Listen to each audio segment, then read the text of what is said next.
Eerie Appalachian encounters, true stories from park rangers. Spend enough time in these mountains and you learn two things. One, you're never really alone. And two, some things out here don't want to be found. That doesn't mean they won't find you, though. My name is Frank, and for 34 years, I was a park ranger in the heart of the Appalachians. 34 years of watching the seasons turn, pulling tourists out of ravines, filling out endless paperwork, and walking the same trails until I knew them better than my own reflection. I've seen the incredible beauty of this place, the way fog settles in the hollows at dawn, the explosion of wildflowers come spring, the deep, satisfying quiet of a forest blanketed in snow. But I've seen the other side too, the one they don't put in the brochures. These mountains are old, 480 million years old to be exact. They hold secrets. Most of the time, those secrets stay buried deep, but every now and then something stirs. I'm retired now, handed in my badge and the keys to my truck. But there are a couple of files, a couple of memories, that I never really closed. They're filed away in my own head, and they still keep me awake on nights when the wind sounds too much like a whisper at the window. These are my stories, not the official record, and I'm going to tell you two of them. Two incidents separated by a year, but connected by a place and by a deep, cold dread I just can't shake. The first is about what I saw. The second is about who went missing. Section 1. The Creature Encounter. It was late fall, the air gone crisp with that first real bite of cold. The tourists had mostly cleared out, leaving the park to its usual quiet hum. I was on a routine patrol, checking on a remote section of the park we call Chestnut Ridge. It was a thankless job, really, mostly just making sure no poachers had set up camp and that the trail markers were still standing. The first thing that hit me was the silence. It's a specific kind of quiet you learn to recognize out here. It isn't peaceful. It's a held breath. The birds weren't singing, the squirrels weren't chattering, nothing. It felt like the entire forest was listening for something. That old, primal feeling of being watched started prickling the back of my neck. I slowed my truck to a crawl, scanning the dense tree line, and that's when I saw the tracks. They weren't bear, and they weren't deer. They were large, barefoot prints pressed deep into the damp earth, but the shape was all wrong. Too long, too narrow. You'd have to be insane to walk barefoot in these mountains, not with the rocks and the cold. My unease twisted into a knot of real fear. I found my hand resting on the canister of bear spray on my hip, knowing full well it was a useless comfort against whatever made these. I followed the tracks for maybe 100 yards before they just stopped, in the middle of a small clearing. I stood there, turning in a slow circle, every nerve on high alert. And then, from the deep shadows of a rhododendron thicket, it stepped out. I've spent a lifetime trying to find the words for what I saw. It was impossibly tall and thin, maybe 7 or 8 feet, with limbs that seemed too long for its body, bending at angles that weren't right. Its skin was the color of spoiled milk, a pale, sickly white stretched tight over its bones. Patches of thin, matted fur clung to it, like a deer with a terrible case of mange. But the eyes are what froze me. They weren't animal eyes. They seemed to glow with a sick green-yellow light, and they held an intelligence that was horribly, undeniably predatory. It just stood there watching me, no movement, no sound, not even a blink. My heart was a drum against my ribs. I felt like a mouse spotted by a hawk. After what felt like an hour, it opened its mouth, and a sound came out that I will never, ever forget.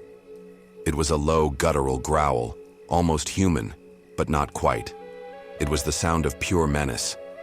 I didn't think. I ran.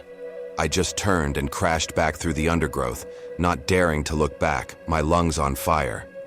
I thought I heard its heavy steps behind me for a moment, and then nothing. Just my own panicked breathing. When I finally stumbled back to the trailhead, soaked in sweat and shaking, I looked back. The forest was silent again, like nothing ever happened. In my official report, I logged it as a possible encounter with an aggressive, mangy black bear. An unidentified animal presence. What else was I going to write? Who'd believe the truth? But I know what I saw. And I never went back to Chestnut Ridge alone again. Section 2. The hiker's disappearance. That memory would have been haunting enough on its own.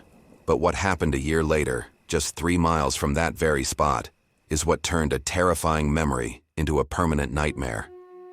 His name was Daniel Miller. He was 28, an engineer from Ohio, and a seasoned hiker. This wasn't some rookie who'd get turned around by a twisted trail. He'd hiked parts of the Appalachian Trail before. He was well-equipped, and he'd filed his backcountry itinerary with us, just like you're supposed to. He was due out on a Friday. When he didn't show by Saturday morning, his family gave us a call. I was on the initial search team. We found his car at the trailhead, right where he said it would be. The weather was perfect. We had every reason to think we'd find him. Search and rescue is just part of the job. Most of the time, you find the person sitting on a log with a sprained ankle, embarrassed, but safe. This was different. We followed his planned route, a loop that skirted the edge of the Chestnut Ridge area. We grid searched. We brought in K9 units. For 2 straight days, we found nothing. Not a broken branch, not a dropped water bottle, not one single footprint. It was like he was plucked right off the trail. On the 3rd day, we found his campsite, and the scene made the hair on my arms stand on end. His tent was set up in a small, sheltered clearing, and it was zipped shut. Inside, his sleeping bag was still rolled up tight. A book lay next to it, open to the middle of a chapter. Outside, his backpack was propped against a tree. His stove, fuel, and a freeze-dried meal were all laid out on a flat rock, ready to be cooked. His wallet and keys were in the pack. Everything was there. Everything but Daniel Miller. There was no sign of a struggle. No animal tracks. It looked exactly like he was in the middle of setting up for the night and just vanished. Walked away from his gear, his food, his shelter, and disappeared into the trees.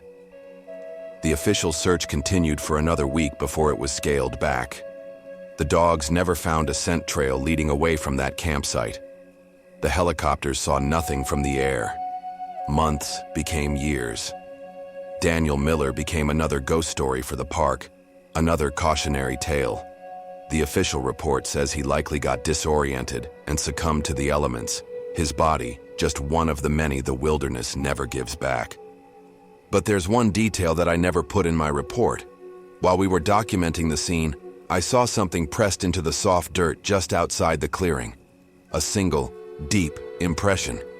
The print of a long, narrow, barefoot creature. So, what really happened to Daniel Miller? Did a smart, experienced hiker, with all his gear just feet away, make a fatal mistake and wander off to die? Or did he hear something in the sudden silence of the woods? Did he look up and see a pair of predatory glowing eyes watching him from the shadows? Did he run into the same thing I did?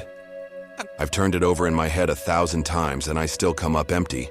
All I have are the questions and the cold feeling they leave behind. I look at these mountains differently now. They're beautiful, no doubt about it.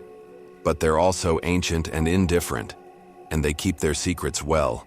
There are places we aren't meant to go, things we aren't meant to see. You spend enough time in these mountains, and you learn that some things that are lost out here want to stay that way.